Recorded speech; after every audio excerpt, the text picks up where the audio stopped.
There are many colors, just like there are many types of people. When you think of the phrase, things are not always black and white, it implies that things are not always total opposites from each other. In fact, gray is a color that lands directly in between. Hi, my name is Sabrina Hodges. I'm 15 years old. I live in Douglasville, Georgia. I like to eat pizza, and I like to eat grilled cheese sandwich for breakfast. And I like Wendy's, McDonald's, Zaxby's, Chick-fil-A, and Burger King. And I like to play Legos. I like to play keyboard, and I like to watch TV. I like to play on my phone and my tablet and my iPad, and I wear braces. Autism is a developmental disorder characterized by difficulties with social interaction and communication, and by restricted and repetitive behavior. Autism is also known as Autism Spectrum Disorder, or ASD, and is a bioneurological developmental disability that generally appears before the age of 3. My name is Sabrina Hodges, and I live here in Douglasville, Georgia. My family consists of myself, my husband Carlos, and our daughter Nia. We've been married for 16 years. My husband's a hard worker. He takes good care of us. He made a point to make it able for me to stay at home to care for Nia. He takes care of everything, all of our needs, and he's a wonderful husband. We were in a church service, and a woman spoke a word to me. That's something that the Lord told her, that I was going to have a baby, and it was going to be a baby girl. And at the time, we were questioning, were we ever going to get pregnant? So sure enough, she spoke that word to us, and it came to pass. We were excited to find out that I was pregnant.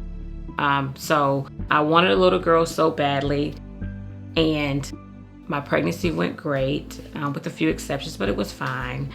My family, we all were so excited. My parents were extremely excited. My daughter was going to be their first grandchild, so it was an exciting time for all of us. Went to the doctor one particular day, and he sent me on to the hospital. So Nia was born a couple of weeks early. She was born on March the 1st in 2006, and she weighed 4 pounds and 12 ounces. You can imagine that in the final days, that's what she's going to be touting, that that's going to trump her delivery. I noticed around the age of 2 that Nia began to change a little. Just one thing, her eye contact was different. She wouldn't look at me directly in the eye. Little words that she had started to say, she stopped saying them. Like mama, dada, different things like that. It just totally stopped. She went silent.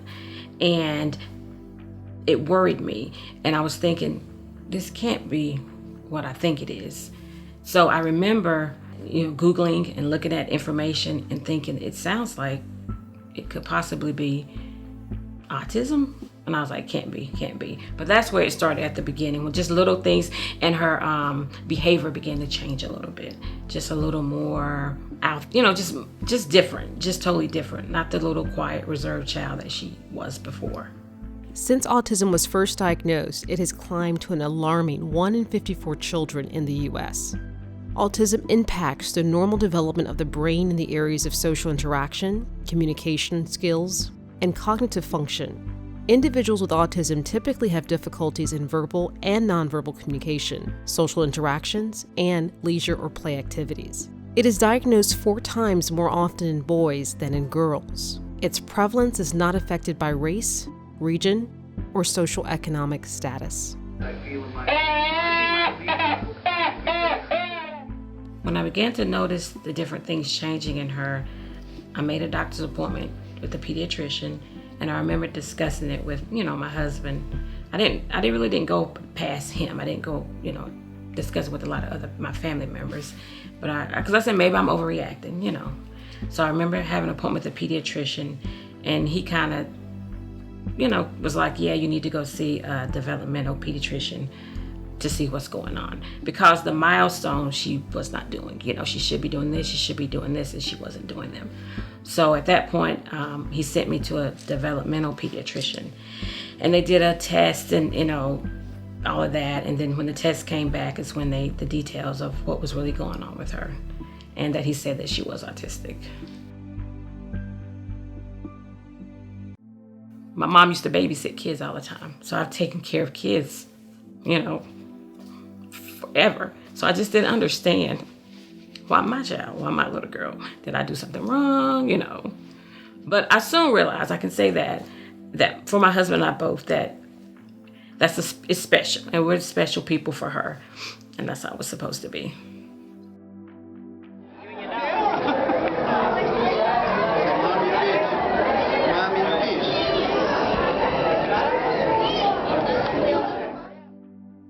Initially, I panicked, and I think I did not grasp hold to my faith as quickly as I should have, because I was just so panicked about it. And I was stuck in the why me thing, so I had to get past that. So I remember I would, go online and read a lot of things. I ordered a lot of books. And then I soon learned, even with that, at that time, there were celebrities whose children were suffering with autism. And so they had written books and different things like that. But I soon realized that's no help to me, because you all have sources that regular people, like I felt like myself, we didn't have those things here. They had all these different kind of doctors and stuff. And I was like, that's no help to me. So I remember, my family, talking to my family about it. And of course, we're going to pray about it. We're going to believe God for the best. But it still was, this is how it is. This is what you're going to have to go through. You can't just pray away this diagnosis, And my thing is, you can pray for the strength to endure it and the patience to endure it. But the diagnosis and the steps and the things that your child is going to go through, you just have to go through it. One thing I remember so clearly, my mom in the beginning was such a support to me. But one thing that she said, that God made her and she's perfect. And for me, that meant a lot, because regardless of whatever little things are happening, God did make her. And she is perfect just like how she is. About 40% of children with autism do not speak. About 25 to 30% of children with autism have some words at 12 to 18 months of age and then lose them. Autism greatly varies from person to person. No two people with autism are alike. The developmental pediatrician recommended a B12 shot. He said that it would help her speech. And so when you're in that, at that moment, I was so desperate for anything to work. You listen to whatever they say. So we said, okay, which was horrible. We had to give her a shot in her behind, once a day of these B12 shots. She would be crying, I would be crying. My husband would try to help me hold her down. It was terrible, but we did do it for a few months. Did it really do anything to help? I don't think so. But we were trying to do whatever we could do to make it better. Outside of that one particular treatment, everything else that they suggested was, as far as, speech and teaching her how to talk. Teaching her words and those type of things. That was the only thing that they actually suggested to actually give her, was the B12 shots. Autism itself does not affect life expectancy. However, the mortality risk amongst individuals with autism is twice as high as the general population, partly due to drowning and other accidents. Currently, there's no cure for autism, though with early intervention and treatment, the diverse symptoms related to autism can be greatly improved and in some cases, completely overcome. The diagnosis impacted my marriage in a way that it took a lot of patience on both of our sides. And the reason I say that is because I know I changed a lot after the diagnosis, because a lot of times my main focus was Nia. My main focus was doing what we need to do. And I had like laser vision just directly on her. And a lot of other things fell by the wayside in a sense. And for my husband and I too, in the beginning, I think, and he even said it himself, he was kind of in a state of denial. A lot of times I felt like it was just me really trying to fight for, figuring things out and trying to find something new and trying to find something else to do to help. And he sat back, but he didn't say a lot about it. And he said at the time it was just hard to, comprehend. It was hard to accept. But over the years, I'm grateful for him, and I'm grateful that we remain together. Statistically, marriages of special needs kids, they don't last because it's a lot of pressure. It's difficult. I know one thing we used to disagree about was discipline sometimes with her. And, and I was like, no, we can do time out, and I kind of try to stay in guidelines with what the school did and stuff like that. But in the end, we survived. To God be the glory. We've been married 16 years. We have a great life. And I'm so happy that Nia has a home with both of her parents in it. In the beginning, it affected me very negatively, actually. I just didn't think it was fair that this is what we had to go through. I even said, so many people have kids, they don't even want kids. So why did this happen to my kid? Why am I having to deal with this? And so for me, it took me down a rabbit hole in some aspects in the beginning up to where I just was grasping and I didn't know what to do. And I didn't lean on my faith, I don't think as much as I should have in the beginning. But I soon turned that around, of course, and know that God has a plan for her. A scripture that Nia has repeated since she was a child was Jeremiah 29:11, that there is hope and there's a future for her. And I had to continue to remind myself that there is still, regardless of the diagnosis and regardless of even what it looks like at that moment. Because when she was younger, it was really a lot. It was a lot. And so for me, it just took me down this way and I would tell any other mom, don't do like I did. Accept it. Get yourself together at the beginning. Come on, we're going to fight this fight. We're going to do what we got to do. And do what the teachers tell you to do. Do what the therapists tell you to do. And roll with it. Don't get stuck like I did in the part of, I don't understand why this happened to me and it's not fair. Accept it, deal with it, and move on. So for me, that's what has happened. Now, I'm cool with it. I was never ashamed of what Nia was going through. It was never anything like that. But it was always, for me, the protective part of her. And I think I was on the defense a lot. Because we didn't let people in outside of our immediate family. We didn't let people in because I was afraid somebody's going to say something or they're going to look at her some kind of way. And as I always say, my mama bear would pop out when it came to her. So I was very protective. And if I had to do that over again, I would let more people in. And that's something else I would say. Let more people in, the people that are there who want to help you.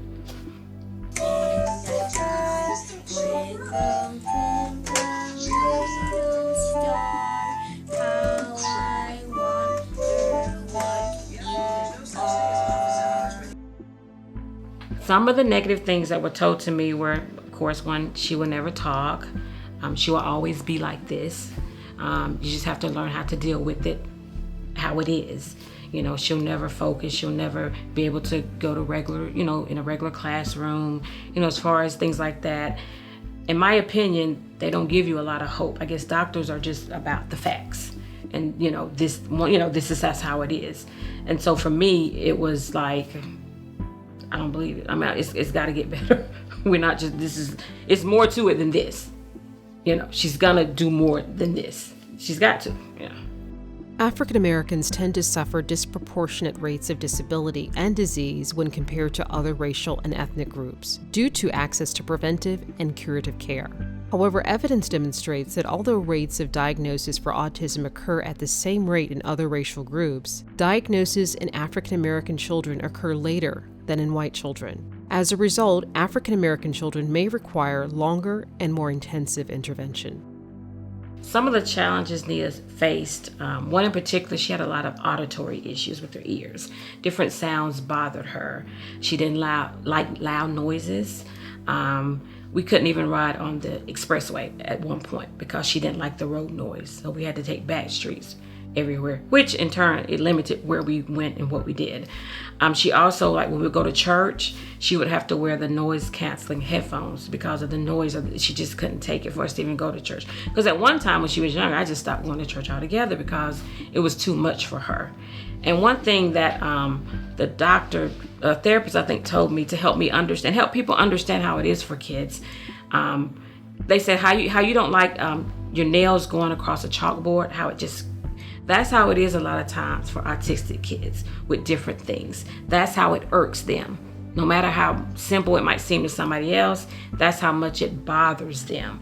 That's how much it makes them upset, things like that. I mean, it was just a list of things, even like going to the dentist. Oh my God. We had to go, we started going, I think she was around 4. And of course, she wasn't going for it. So they had this little contraption that they used, a little board that you sit your child in the chair in, and they have Velcro straps, and they strap it across them to keep her arms and her hands straight down so they could try to check her teeth and everything. That was horrible. My husband worked a lot of court. He worked, so I had to take her. And I told my husband, I said, I can't do it anymore. So he had to actually leave work to come and let her go to the dentist. Well, now she has braces. And she goes to she goes back there by herself. She does everything by herself now. So it just goes to show it does get better at some point. But that was a big issue also for her. Different foods that she ate. Nia only liked, oh my God, chicken from Zaxby's. She only ate, the baby kid oatmeal. That's all she ate for breakfast. It was just, that was it. And you know how people would say, well, if they get hungry enough, they'll eat. Not Nia. She wouldn't eat it. So it was a struggle even trying to find stuff for her to eat. And even like if we would go out of town, we had to make sure there was a Zaxby close by. Then it switched to this particular pizza that she liked. We had to make sure we could buy pizza. The hotel room had a microwave. All these different things that we had to do to try to satisfy her, which we didn't mind. Nia was very particular about just different, in the consistency of different foods in her mouth. She's much better now, thank God, and she eats a lot more different things now. But in the beginning, that's how it was. So it was just a lot of different little issues that we had that you just have to deal with, and they just pop out of nowhere, But the good thing about it it gets better. We travel now. It's no big deal to her. We do a lot of things. She can go to church now. It doesn't bother her. She can go to Dave & Buster's. The noise doesn't bother her. Things like that. So it does get better. It does get better.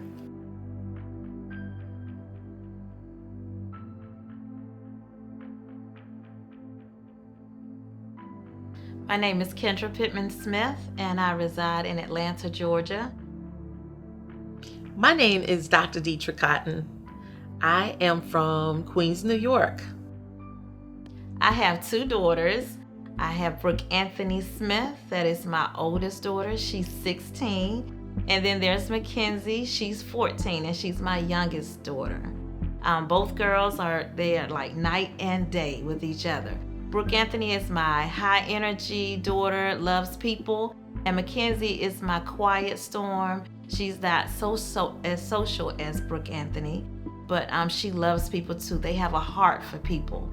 And then there's my mom, who is my support system. She is there for every lesson, every pickup from school. She's there to support us in any way she can, and she's been that way from the beginning. Even when I was married, she was there, and now that I'm divorced, she's still there. And especially after the passing of my father, we're there for each other. So that's my rock, and that's my main village.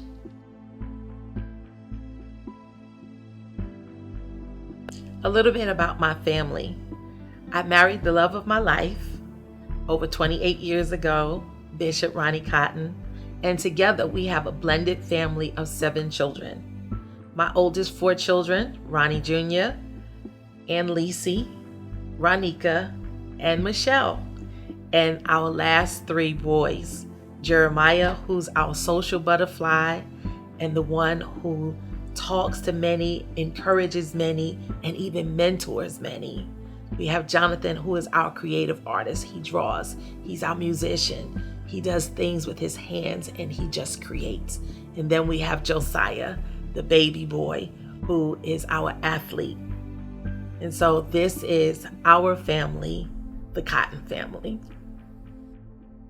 Mackenzie was born January 7th, 2007 at 7:44, weighing 7 pounds and 4 ounces. She was, nothing was wrong with Mackenzie at birth. She was full term. And so we just thought we was having just a typical bundle of joy, another little girl to add to our family. So I guess about 18 months, when she was about 18 months old, we kind of noticed that she wasn't really saying much, that she wasn't babbling anymore. Some of her delays started to show. And so I brought my concern to my doctor, her pediatrician. And at first they was just like, Mom, you're kind of probably just overthinking it. She's fine. She's just a typical a typical child. So she may be a little delayed in some areas. Well, as time progressed, maybe about a couple months, Mackenzie starts to hum and moan like 6 to 9 hours a day. She would hum and she would rock. And so I knew this wasn't, normal. So I went back to the pediatrician and asked for a specialist referral, and they gave me that. They gave a specialist referral after I just kept saying something is not right with Mackenzie. No child hums and rocks and moans for 6 to 9 hours. So they gave me the specialist. They went, we took her to the appointment. She did a series of tests, and they came back and said, your child is autistic, and she might be nonverbal. Jeremiah was born in 1995. I was in my 20s, and I was super excited when I had Jeremiah because of my last event with my last son. And so it was like a major moment for our family. But as Jeremiah came into, as a baby, he was normal weight. It's about 6 pounds, 14 ounces. So it was normal weight, and everything was normal. Everything looked normal. Everything seemed normal until he got about 2 and 3 years old, and we realized that he was oversensitive to noises, and he would, hold his ears, or he would do some peculiar things. But the main thing that stood out was that he wouldn't talk. He wouldn't say too much. And then when he did talk, his words were unintelligible. He would say things in a weird way. So one time I remember specifically, we were at church and the praise dancers were practicing and the music was going, and they turned the music off, and he kept going, Susik, Susik, Susik. And nobody knew what he was talking about until we realized he was trying to say music. And so with that, I was kind of almost panicking, like, what's wrong with him? Why is he not talking correctly? So he started getting into 3 years old and 4 years old, and we still noticed that there was something. My heart started breaking. I just knew something was wrong, but I didn't want to accept that something was wrong. And so with that, I was led by a teacher, a family friend, and said, go get his hearing checked. Get his eyes checked, get his auditory things checked. And so that's what we did. We went and had a hearing test. We went and had his eyes checked. Long story short, we found out that he was hearing very well. He saw very well, and everything was good, but that he had a speech impediment. And so with the speech impediment, it led into realizing that he had significant delays. And then the ball started rolling from there. And they kept saying that he was academically disabled. They never really knew how to label him.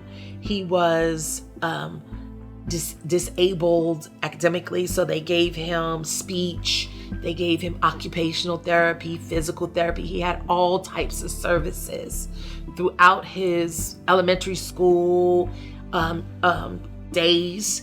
He was always in a special class, a reserved class with a small group of people, small group of children.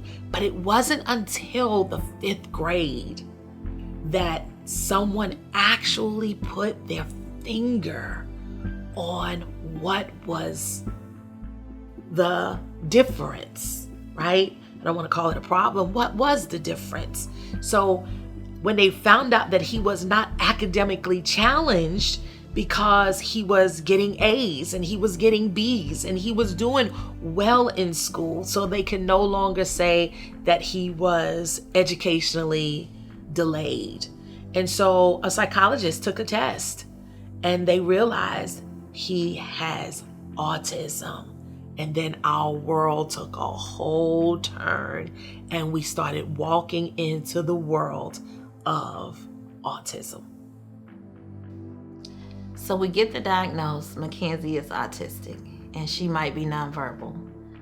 So immediately that was like overwhelming for us, especially as a couple with already having one child that was like, she was 2 at the time, Brooke Anthony was 2, and discovering that now you have a child that's autistic and she might be nonverbal. So the first thing I said, okay, Lord, what do I do with this? And so I started out, and they give you all different kind of resources and information. So I contacted Babies Can't Wait because they were on the list, and we started from there. So Babies Can't Wait was very inspirational to helping the development of Mackenzie. They supported us in an area where they provided speech therapy for her, behavior therapy for her, occupational therapy. And so that all really helped with trying to make sure Mackenzie got everything that she needed. So then it was started thinking about, well, what about school systems? She's at that age where she's getting ready to start going to preschool. So we had to kind of think of things of that nature, because at that time, Miss Jefferson was keeping her, and we knew that the time would come where she would have to leave that comfort zone. So then I checked around into schools, and we found an inclusion class in South Fulton. And so we eventually moved to South Fulton, and Mackenzie was a part of the inclusion class. And so the inclusion class is where typical children are paired with special need children. I like to call them children with exceptionalities. That kind of was different from typical children, so that can mimic what typical children do.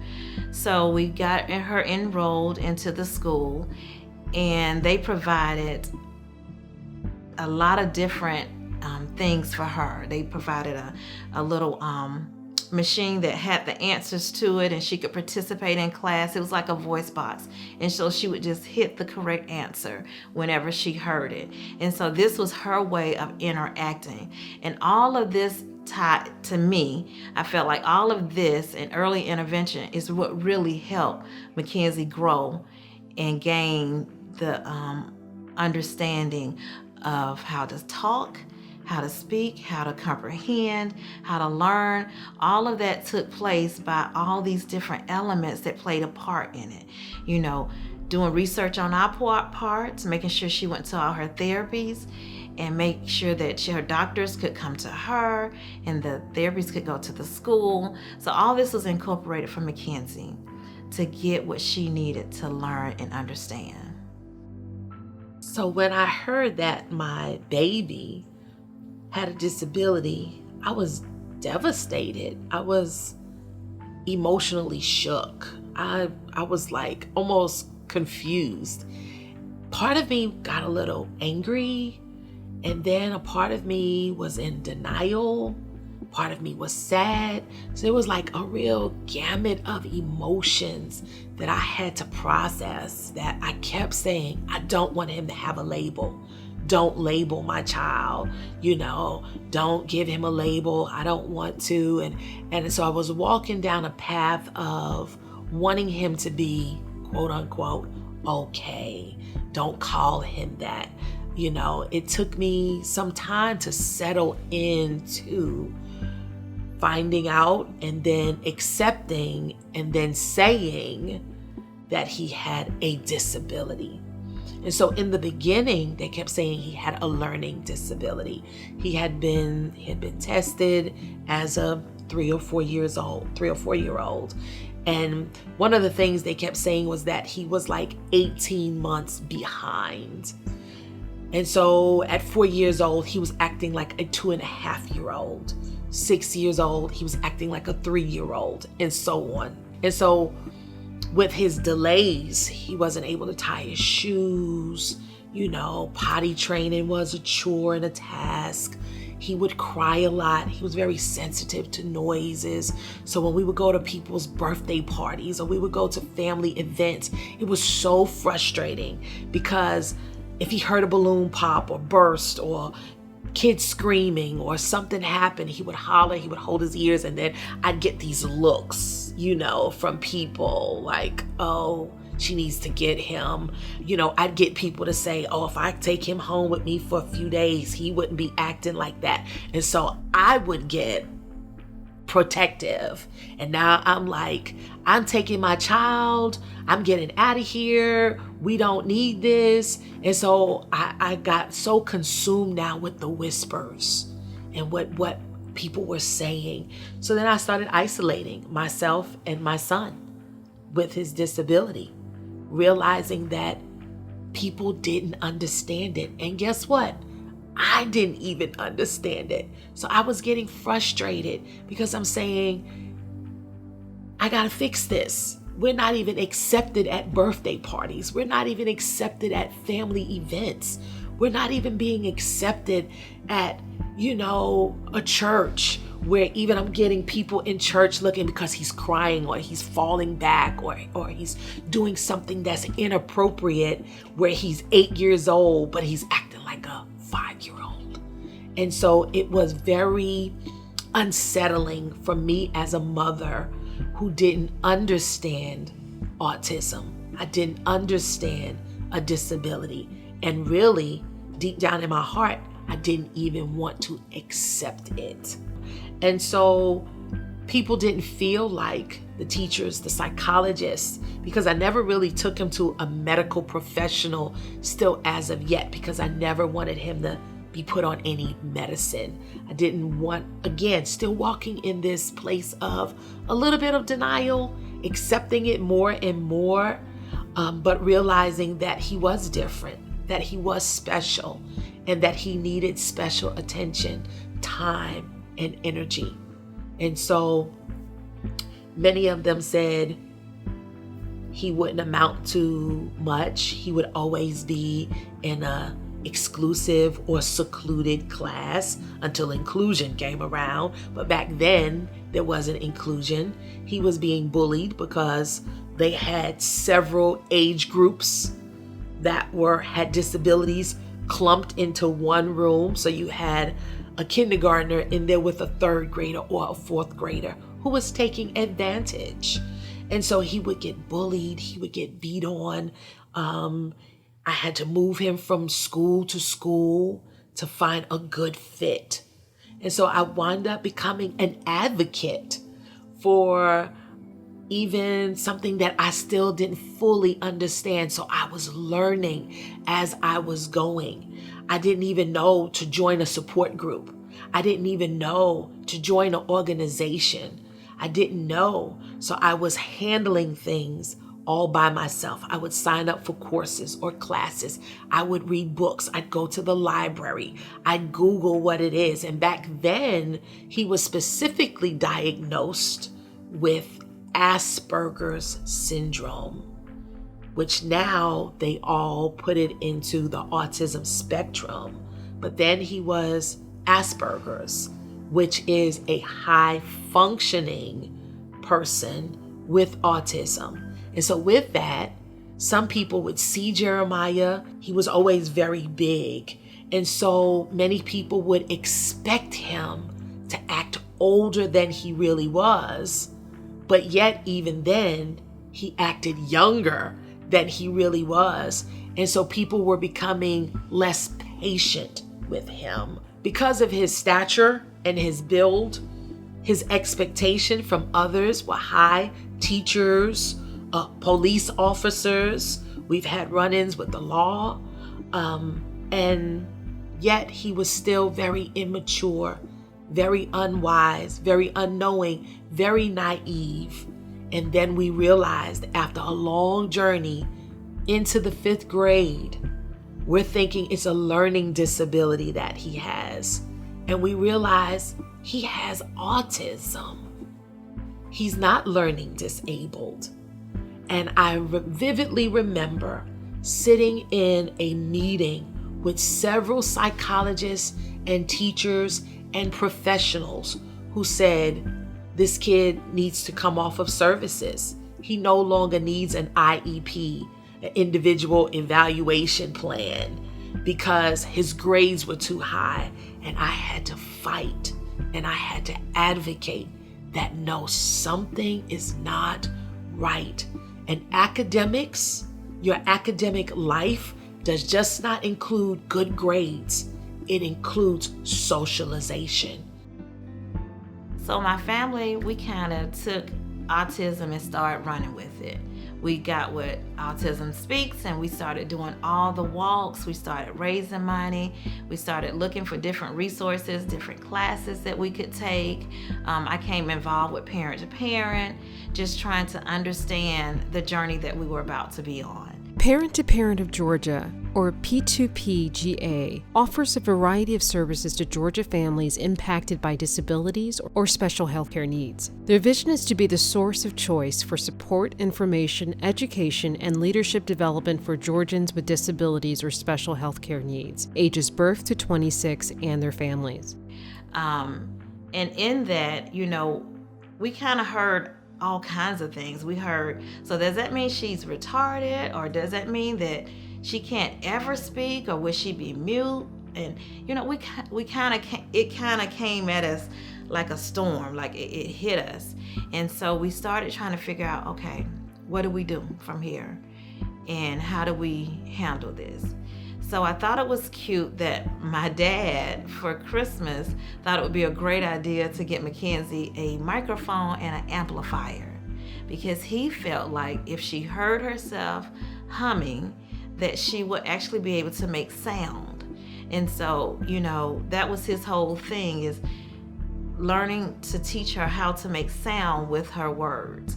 And so he bought the microphone and the amplifier, and so she would sit with the amplifier, and she would just listen to herself moan, and it got louder and louder. It was so cute to her. It was funny because she thought she was singing, but she was actually just moaning and rocking. But we kind of just took it on as a family, like we were going to advocate for her and get her the necessary things that she needed. In that process, we had doctors from the Marcus Institute that came to the home.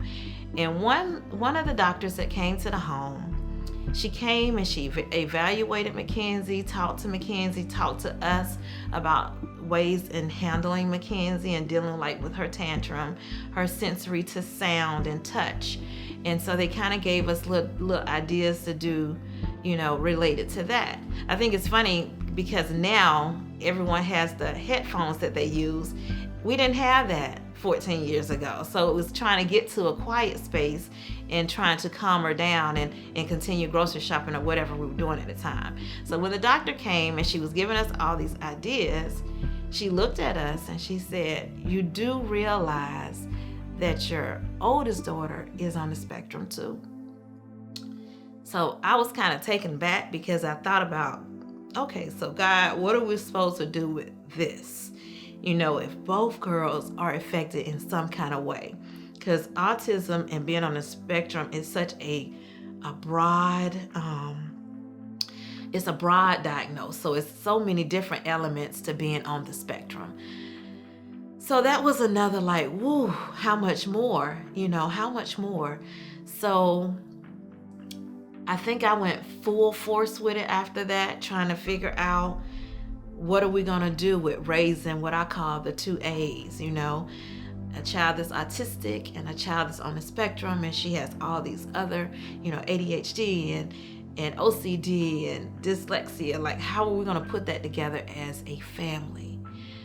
So unfortunately, when that happens, sometimes without balance, some things lack. And I think there was some lack in my marriage. So I focused on the girls, and I think I didn't have the necessary balance that I needed. I said, I love porridge. Porridge right to me. Bear, Papa Bear's porridge. Ow! Yuck!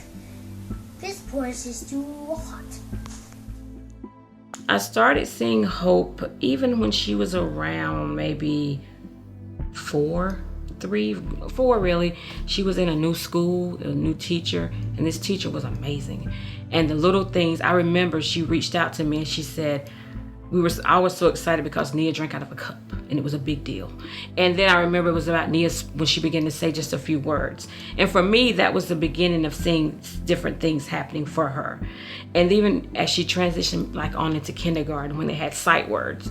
And it was amazing. Nia knew all of these words. She did. We always said she read like a champ, and she does to this day. And that's when I started to see, even though other things were not totally maybe how I wanted them to be, there was still that hope in knowing that things changed, and they began to change. And overnight, just different little things began to happen, and even her attention span and the different things like that. So that's when I began to just realize that regardless of how some things still might be, man, things are changing for the better. I remember I was so hung up on her speaking. That was the big thing. She had to talk. But then I soon realized after she started talking, there's still a lot of other things. So not to get so caught up in that one thing that you want them to do. It's just the whole big picture of a lot of accomplishments for them. And so today, where is Jeremiah? What is he doing? So many odds said that he would not excel academically that well, socially that well. I'm here to say Jeremiah graduated from high school with a full ride scholarship to go to the Citadel in South Carolina. Who would have knew that he would get a scholarship? And so he defied the odds in his excelling in his education. And not only that, he moved forward in college, took classes, and now he even works in our family business, helps with our property management company. He also has a business of his own. He took pride in losing weight. He had become a little heavy and overweight because he's always been tall. He's always been big. And he disciplined himself and became his own personal trainer. Lost over 60 something pounds, possibly more, and controlled his eating, exercising, and now owns his own business, Alpha One, where he's teaching and training others how to take pride in themselves and realize that sometimes your self-image helps your positive self-thinking about oneself, and it helped to motivate him and uplift him, that he felt that he looked better, that his appearance was better. And now people are not laughing at him and poking at him. Matter of factly, he has a lot of people that think he's handsome and he looks good and they want to do whatever he's done. So has his own business. He works with the family business. He's been on several platforms where he has been the keynote speaker. He's even went overseas and he's spoken to young people in Honduras. And so as a public speaker, a business owner, legacy maker, Jeremiah is doing great things with autism. Hi, my name is Jeremiah Cotton. I am from Macon, Georgia. I'm 26 years old and I have autism. Autism for me growing up, I will admit, was pretty tough. Not everybody was understanding or willing to understand the issues or the drawbacks that came with autism. So I was bullied, picked on, and ridiculed for what I was growing up. But it has made me a better person and helped me understand and appreciate the individual that I am today. I own Alpha Pack, and it's a A1 life and fitness, life speaking coach business. I do talk to individuals that are going through mental or physical problems about themselves and help them work on themselves physically, mentally, and to a degree spiritually, to improve yourself, to feel better about yourself and appreciate and love yourself that the way you would like to love yourself when you look yourself in the mirror. I understand we all have our own problems of we want to improve, look better, do this and about ourselves, but sometimes we do need a friend or somebody to confirm or support us to let us know we're heading in the right direction, or it's okay to just to love ourselves exactly the way we are. And that's what my services provide, a friend. If you are autistic, you are exactly and wonderfully made exactly the way you are.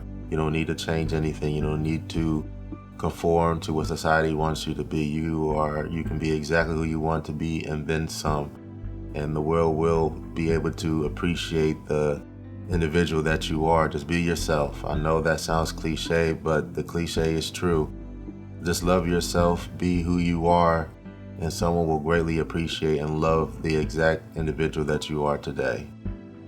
1, 2, 3, 1, 2, 3, 4. 1, 2, 3, 4. All right. The girls today, they are doing good. Mackenzie is speaking. She, so they said that she would probably be nonverbal, and she's not.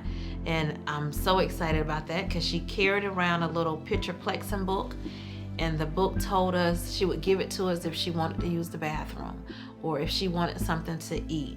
So we have came so far past that because we went from picture plexing to sign language into her talking, and that has been a joy. And I think the first time that I actually heard her speak, most people thought, my family thought, that I was just being emotional because it was during a time when my father transitioned. He passed away, and I can remember her coming down the steps saying, "Bye, Papa," and that was the last time that they would see my father alive. So most people thought I was just being emotional, that I didn't hear anything. And then one day we was down my grandmother's house, my big mama house, and we're all sitting around, just doing what we do as family, just socializing. And Mackenzie starts to speak.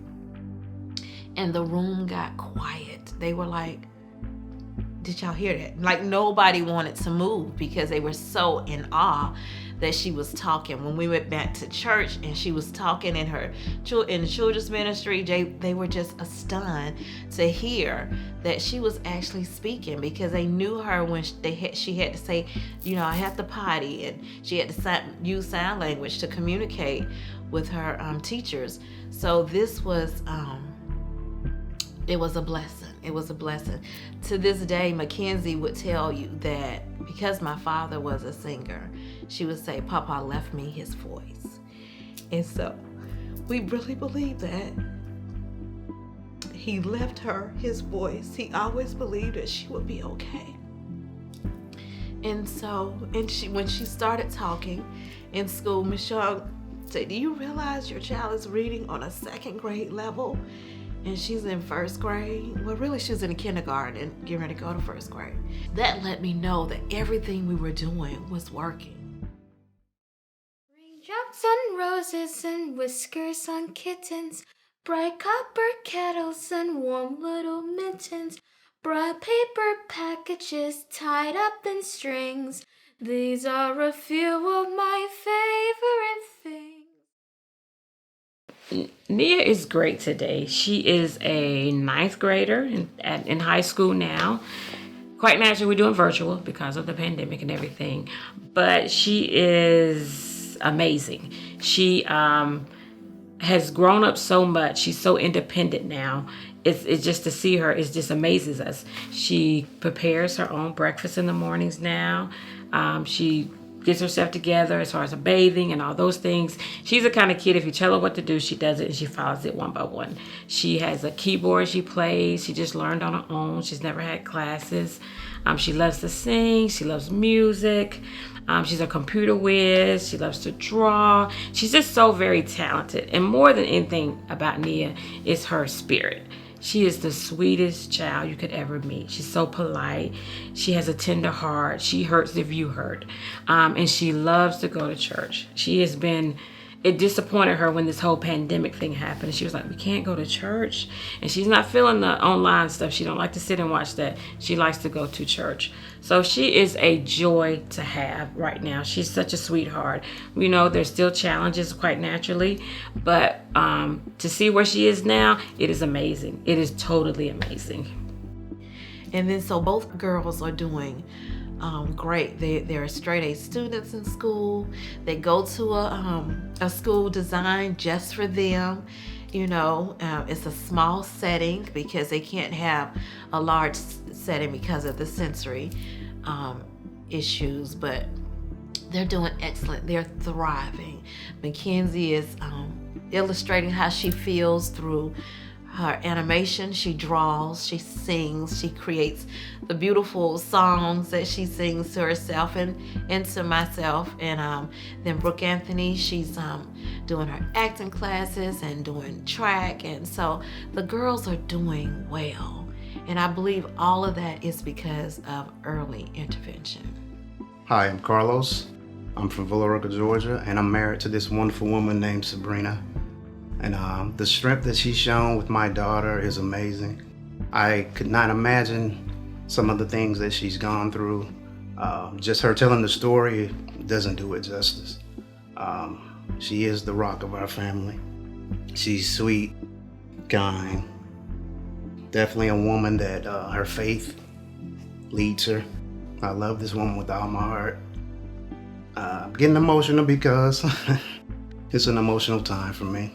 Just talking about the journey we've been through. But she is the rock, definitely.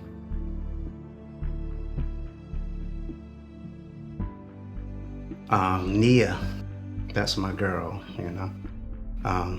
I'm so proud to be her father. I could not imagine my life without her. So I remember growing up, I always wanted a son. But then when I had Nia, changed my world. Definitely a daddy's girl now. She didn't deal with me at first, but now she wants to know about my day.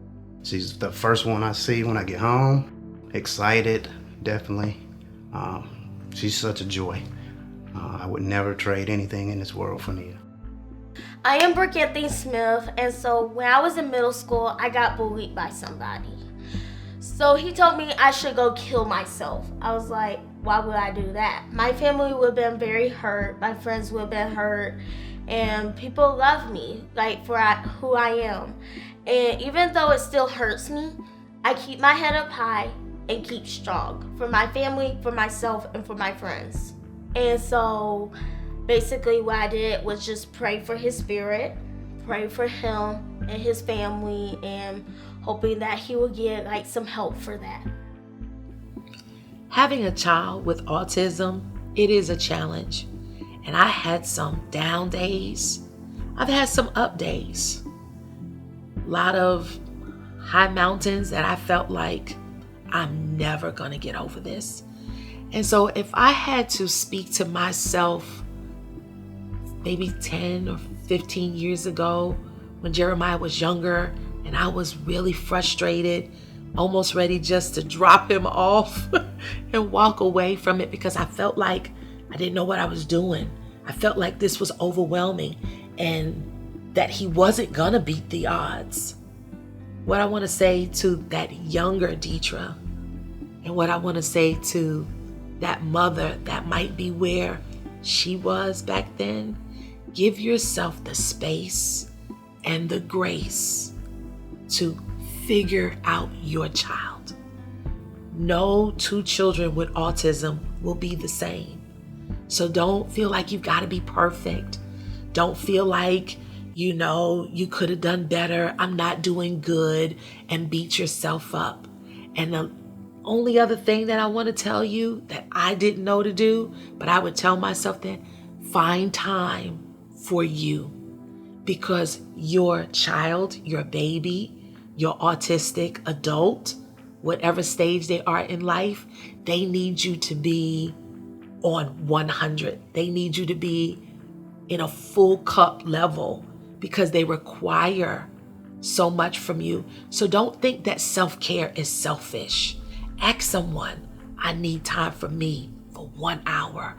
I need to do something for me for 1 hour. And don't feel like you're doing something wrong, that you're being selfish to leave your child with someone just for a little bit of time so that you can refresh, restore, renew, and recharge for this journey, because autism is a journey and you can do it.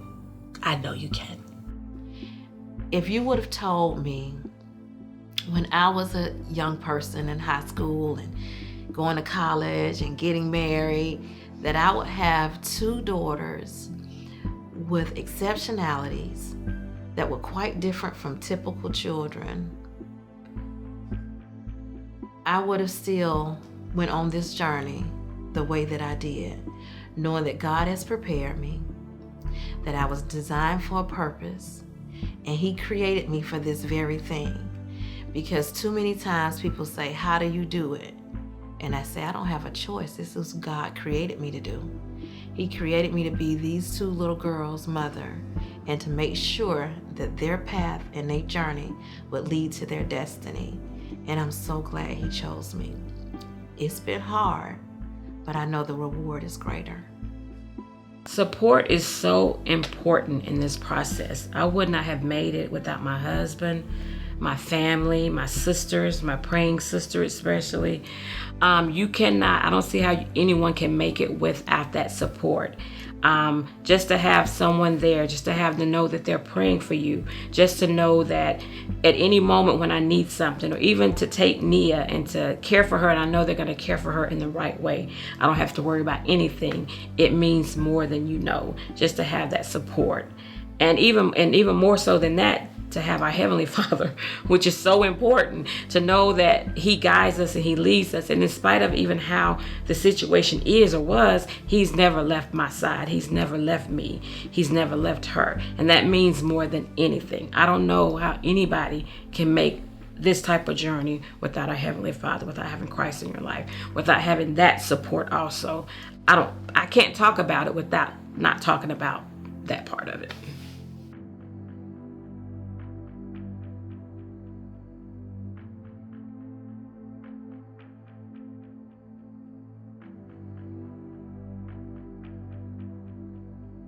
If you're a new mom going through a newly diagnosed child, the one thing that I want to say to you is to be encouraged, that it gets better.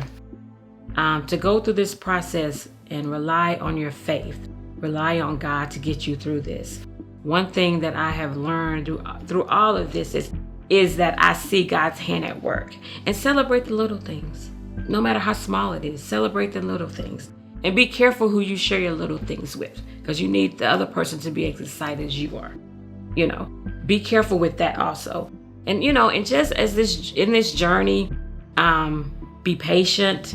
It gets so much better. It's not gonna always be like this. And regardless of how your child may be, that they're precious and they're perfect in God's sight. And to know that you can sit down and think a year from now where you would be. Who knew 12 years ago, however long, that I would be sitting here at this moment with my daughter when I felt so hopeless in the beginning. But there's always hope. There's always hope. It always gets better. You have to lean on that. And to know that you're your child's biggest advocate. You stand up for your child. You speak up for your child. Even in the school system, you definitely have to speak up for your child and fight for your child and stay abreast of what's going on with your child.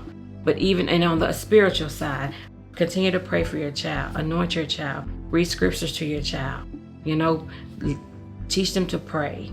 Teach them, keep them in church, even if it may be a bit much in the beginning. Keep them in church. Keep them around people like that. It's gonna make a difference what you instill in your child, even at a young age now. I promise you, because I can look at my daughter, it's gonna make a difference in the end. It is.